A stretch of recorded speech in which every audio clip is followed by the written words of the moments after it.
Fitzgerald, president of Frontiers. I'm here at our corporate headquarters in Western Pennsylvania. Today I've got a Zoom call with a Colombian company called Afloat Adventure Colombia. I'm going to be on the phone with Simone, with Captain Rudy from Costa Rica, who's going to be heading down there to run their blue water program, and also Armando, who runs Orinco Flies, to talk about some of the patterns that work well for the jungle fishing in Costa Rica. So I hope that you enjoy it. We're hoping to do a couple of exploratory trips into Colombia in 2021. We really feel that it's kind of the next fishing frontier, not only for blue water fishing, but also for some of the jungle operations. There's a lot of nonstop daily flights to Colombia. It's a lot closer than certain other countries in South America, and hope that you enjoy the Zoom. Good morning, gentlemen. How are you today? We are really good. Happy to be here. Good. Well, it's a pleasure to have you with us today. Really looking forward to learning more about your programs in Colombia. I'm with Simone Roldan from Colombia.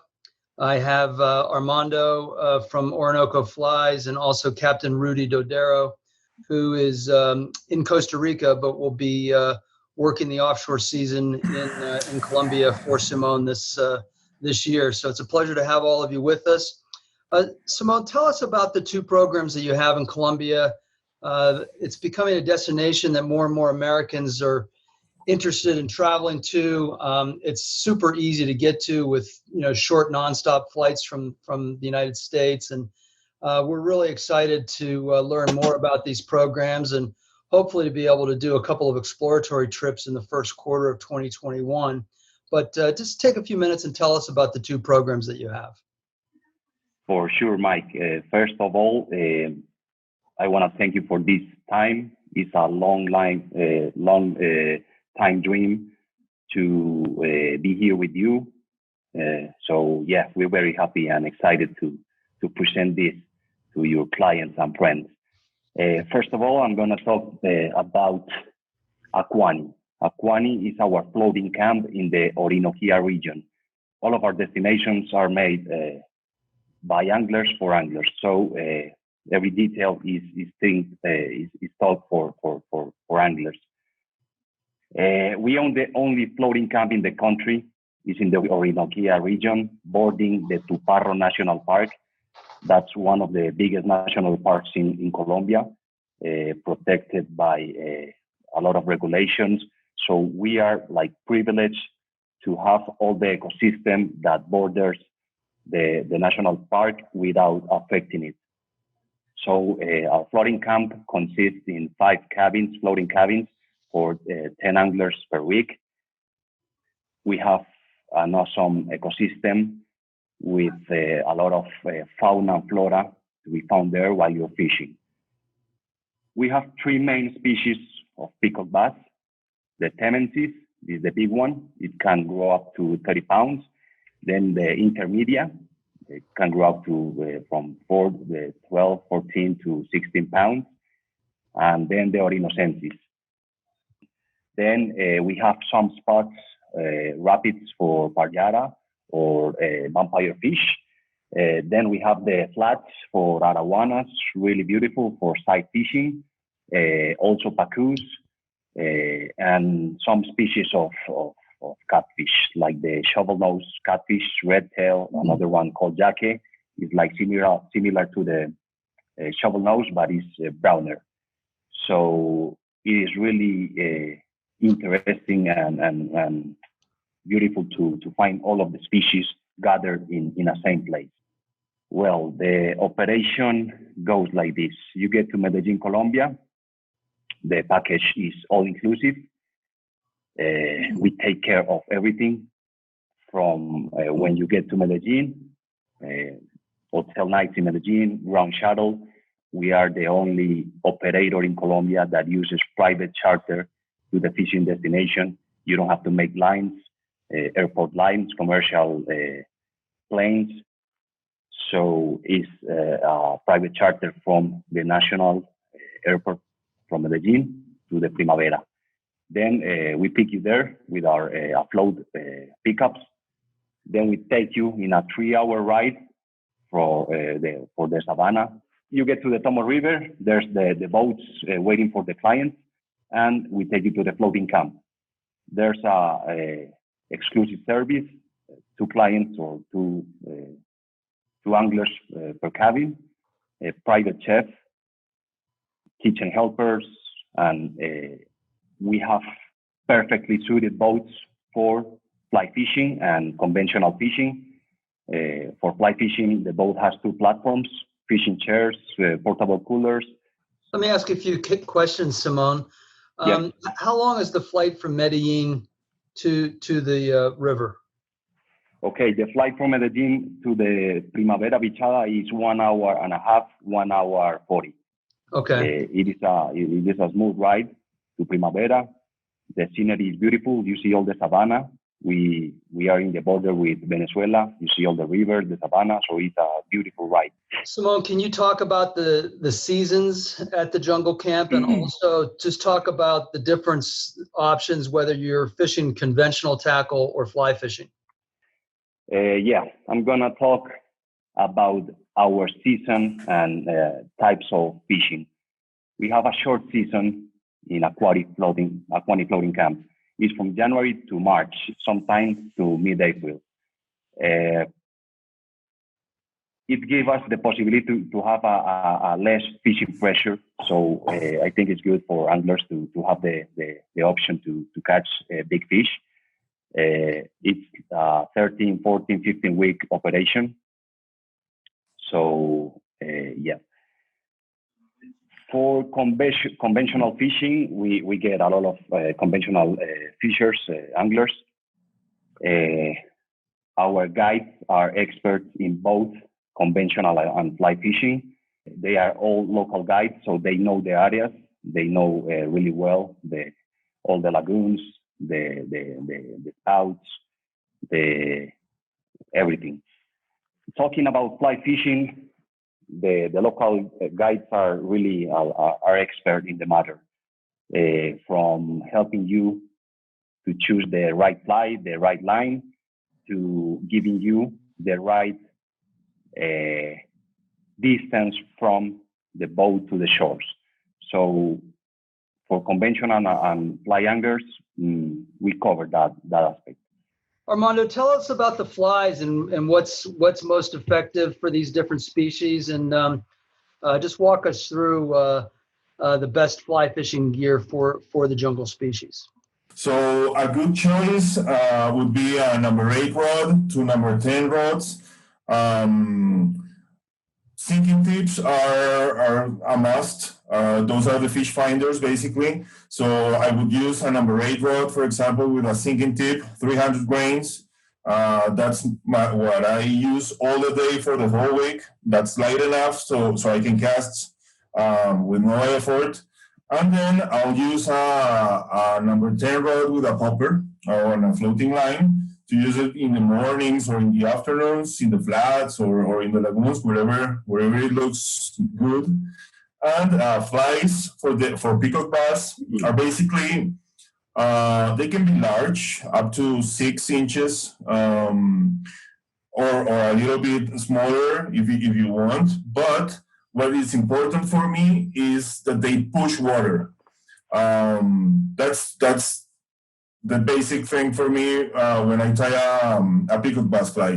That it pushes water, flashes enough, has a lot of fluff in it, so it moves, and that's basically it. Colors, they vary a lot, around peacock, very natural colors like all other peacock bass, gray over white, blue over white. But the great thing is that in the jungle, whatever is an attractor pattern in other places, in the jungle is a natural color. Like, for example, the chartreuse. Chartreuse is basically something that is attractor everywhere. But in the jungle, you have chartreuse, you see it. Also pink, purple. So basically, all these kind of colors, we just give it a try all the time, and that's what we're fishing all the time for the bass. Good. Pink is one of my favorite colors for sailfish. Rudy, do you use pink a lot for billfish? Yeah. And this has to do a lot with Rudy because pink white and blue white for sailfish. Yeah. Good. How do people get your flies? They look gorgeous. Oh man, thank you. I have a website which is orinacoflies.com. You can also find me in Instagram as Orinco Flies. You can just contact me or PayPal. I'll send them over there. Or when you're coming here for the season with Afloat, we've done this several times. Some people order special packages or kits of flies.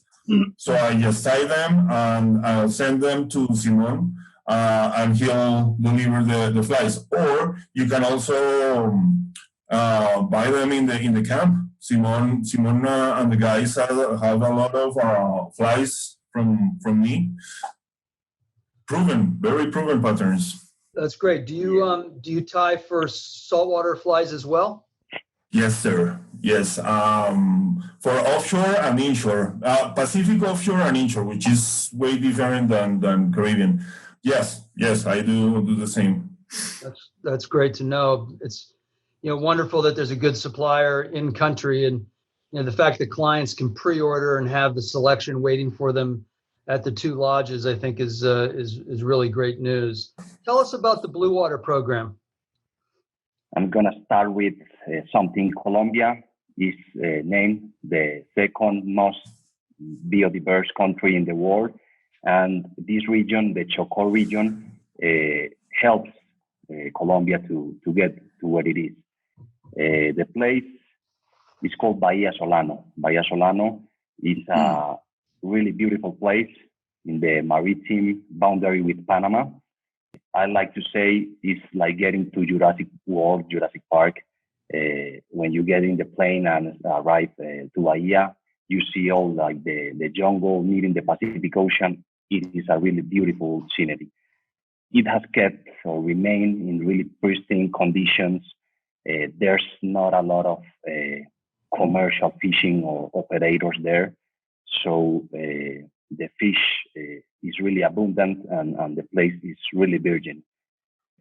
We are going to take a new boat, 38 feet sport fishing Bertram, perfectly suited for both seasons, inshore and offshore. Fishing conditions there are excellent all year round, but we are going to have like two main seasons. We can fish all year and it's going to be really good, but I want to offer clients the possibility to experience a really good destination. Inshore season goes from March to June in the sardine migration. The sardines come from Panama, where you're going to look for Pacific sailfish, cubeta snapper, amberjack, jacks, tuna, roosterfish. You're gonna see all these fish reunited feasting. It is a show. Apart from that, you are gonna have a really awesome scenery. You're gonna be fishing with the background of the Chocó jungles. You're gonna be looking at the whale shark eating, and you're gonna be fishing and the whale shark passing down the boat. It is out of this world. Then the offshore season goes from, I like to say that it's from October to December, January.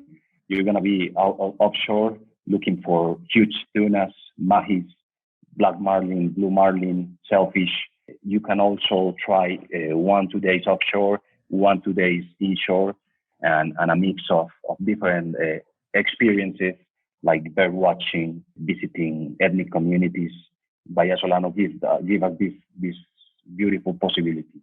The Eco Lodge, we have an amazing Eco Lodge, like in the middle of the jungle with front ocean view, with really experienced staff receiving anglers and clients and tourists from all over the world. Let me ask a couple of questions. Yes. Captain, can you hear me pretty well? Yes, I can hear you. Okay. Captain Rudy, I'd like you to tell us about the fishery in a little bit more detail. I know you've fished all over the world.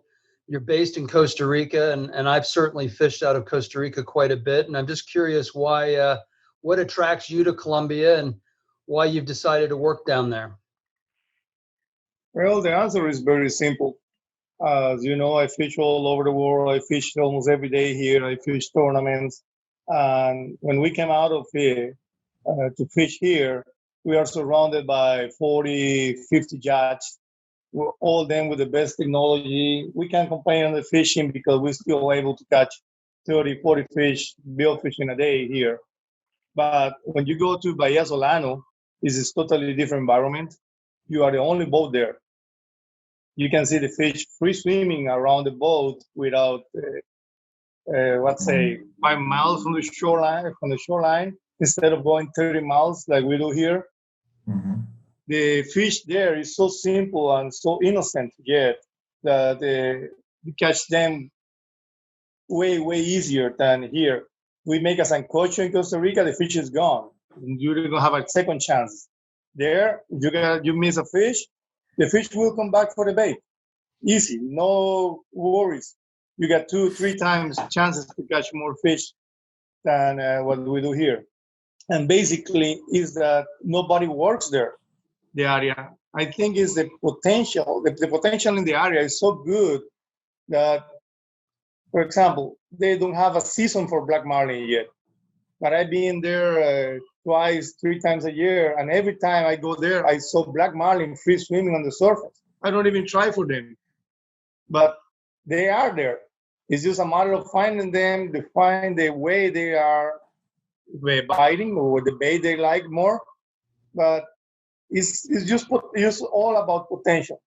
The tunas there is not like here. Here you can be in a tuna frenzy and you maybe get 1 bite, 2 bites, because the fish knows a lot about the lures and they are spooky. There you go, and almost every time you pass in the school of tuna, you hook up the 4 rods or 5 rods. It's too easy. And I think the surrounding environment of the jungle with all the beautiful is something spectacular. It's totally different than here. It's not primitive. It's more like a pure fishing area yet. And I really like that. You gotta be there to understand my feelings about that area. Well, I plan to be there. it's just when. You're there. It's a blast. You know, when we're trying to get a sailfish here, we gotta play with him like 5 minutes on the teaser, making him angry and angry and angrier to try to take it a fly. When we got up in engines and clean the water, the fish just refuse to take a fly, and that's kind of frustration.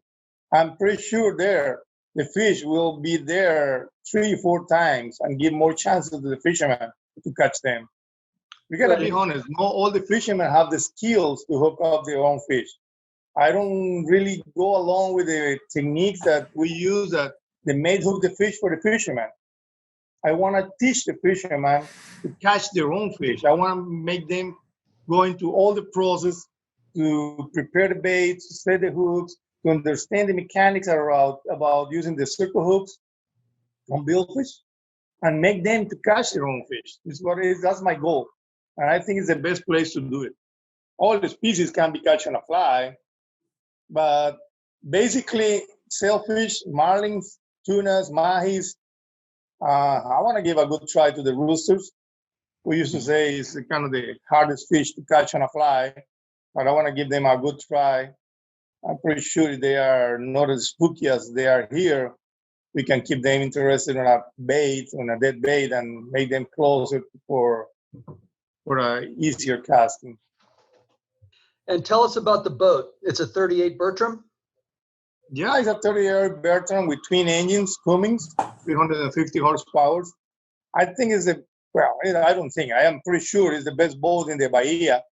One of the reasons I never went before there is because I never went professionally to work there, is because I don't like the outboards for fishing offshore. The outboards cavitation is more complicated to handle than what is an inboard. And I'm really excited about fishing in that area with a quality boat. It's something that will make history in Colombian waters. That's exciting. And This is really exciting. We've set up the boat with live well, with tuna tubes. The outriggers are prepared to carry 9 to 11 lines at the same time. We got all kinds of teasers. We actually get sponsors for the teasers that want to prove new techniques there. I'm really, really excited about this operation. I'm sorry the COVID kind of delay a little bit this, but I would love to be there right now. yeah, I'm sure. The one of the things that I thought was great is the fact that you're able to moor the boat right outside the lodge. And you said that the runs are relatively short compared to a lot of other parts of the world. And I think that that's going to be very attractive to the clients. Oh, that's great, because that gives me, well, I'm the kind of captain that is the last boat to return to the marina. Here, when you got 50, 60 boats ahead of you and you got to put fuel, you got to fix everything to get ready on the next day, it's kind of complication to come late. There, when you got the lodge right in front of your boat, when everything is set up right there, you can take more time with your client. You can enjoy more and more relaxing the fishing than what we do here. Simone, tell us about COVID and the impact in Colombia and what you're hearing from the government about any future reopening of the country. Okay, Mike, regarding COVID, we got good news this month. The government reopened the national flights for mostly health tourism. So this opens the doors for international flights. I've heard that with this opening of national flights, the international are close to reopen. Probably October, maybe November, but it is going to be open with this opening of the national flights. COVID is I think I say same everywhere. Everybody is taking care. Here, for example, in Medellin, we've been confined for 6 months, 7 months already. So we are taking care. The Ministry of Tourism asks us, every tour operator, every agency, every guide, to have a written protocol for COVID. We made it like a month ago. We sent it and we passed it, but every month is getting like it slightly changes. So we are always improving on that. I say if a tour operator tells you that he's gonna give you 100% secure measures, he's lying. There's no 100% secure measures, but we are taking all the measures to give you a safe trip and taking all the measures to provide like I need the word. Like if something happens during the trip, we are taking all the measures to give you a safe return to the main city. So we are improving every month on COVID. National flights are open. In a month, we're gonna hopefully reopen the international flights. And Afloat, as a company, is taking all the measures from all the supplies for biosecurity to we're having a provider to make tests to every client that gets here. All of our providers, hotel providers, airplane providers, ground transport providers are also taking all the measures to provide a secure trip. Okay, I'm going to talk about Medellin. So,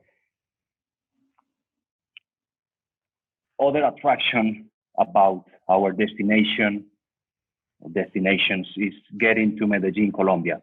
Medellin, Colombia is one of the most innovative cities in the world. It is called the city of the eternal spring for the beautiful weather. We can provide, or we can organize all of our clients and friends. City tours. We have a wide range of activities to do here, from art galleries, restaurants, bars, cafes. We have guides, professional guides, bilingual guides for private services like helicopter tours, coffee tours, gastronomic tours. So Medellin is a great attraction for tourists. It is really awesome to stay a couple of days after your fishing trip and get to know Medellin. That's terrific, Simone. I think, certainly a lot of our clients will enjoy spending a couple of extra days either at the beginning or the end of the trip to experience some of the culture and sights of Colombia in addition to the fishing. So it's great that you've got so many resources at your fingertips. For sure, Mike, for sure. Another aspect, and I want, if possible, Armando can tell us the differences and how could be better Colombia different from Brazil or Venezuela or even Bolivia, one of your questions. I think Armando can explain a bit more about that aspect. Great. Yeah, I'd love to know what sets Colombia apart from, some of the other areas like Brazil and Venezuela and certainly Bolivia, which I know Bolivia is a little bit more oriented toward golden dorado. Yeah, sure. Basically, Colombia is the last frontier right now about jungle fishing. Brazil has been on it for a while. Obviously, fishing pressure has been escalating over there, and then you have a lot of public places that are packed, and then fishing gets harder, of course. And then you have faraway places where logistics are different or harder, so it's more expensive. All this stuff. Of course, they might have very nice fishing, but because it's a very big country, especially talking about Brazil. But basically, Colombia right now, with all the rivers and systems, we have two basins, which is the Amazon basin and the Orinoco basin, and we have this amazing river fountains everywhere with a lot of species, and peacock bass species here are amazing, are big, and we also have the other species like Payara, which is basically my favorite, and other great species that will fall for a fly anytime. And the pressure is not the same one as in Brazil. Now, Bolivia, if we're talking about peacock bass in Bolivia, we're talking about they're not big. Boliviensis is up to 12, 13 pounds, but then you have Dorado, and that's a destiny. And they have their own stuff over there. We don't have Dorado, though we have some cousin species of Dorado, so species. So basically, Colombia is the last frontier, even in freshwater and saltwater, just like Rudy was explaining. So fauna, fishing, beauty everywhere. Well, that's great. We're super excited about it, and we are very anxious to get down there and take a look, and are hoping to plan an exploratory trip in 2021 for both the jungle fishing as well as the offshore fishing. And if we have any clients that would like to join us on that, please contact me, and I'd be happy to put you on the invitation list. We think that it is going to be the next frontier, and we are very excited to get there. We pioneered the dove hunting in Colombia way back, probably in the 1970s. We made our first trip down. Mike, something else. We don't even talk about the other ways to fish, like inshore fishing, casting poppers to the rocks. We got miles and miles of beautiful places for casting all day long, and also we got the chance to do deep jigging and the two different techniques: speed jigging and slow jigging. That would be something that we gotta mention to your clients too. So in the case they get bored of catching marlin and sailfish, we can move inshore and start catching the huge cuberas, roosterfish, almaco jacks, big groupers, there's a lot of potential on those waters for the inshore too. Well, thanks a bunch, guys. Look forward to catching up again soon. Mike, thanks Yes. a lot again for your time. We always appreciate this, and hopefully we can get to something. We are really excited to have you guys here. Great. Well, thank you very much, and we'll be in touch soon. And I'll send this to you once it's edited. It's probably going to go in the week after next. Perfect. Our weekly email blast. Okay, Mike. All right. Thanks a Okay. bunch. By the way, Armando, I looked at your website. Very impressive. Thank you. Thank you. So look forward to getting. Appreciate it. Thanks. Oh, cool. Cool. Good luck. Great meeting you, man. Okay. You too. See ya.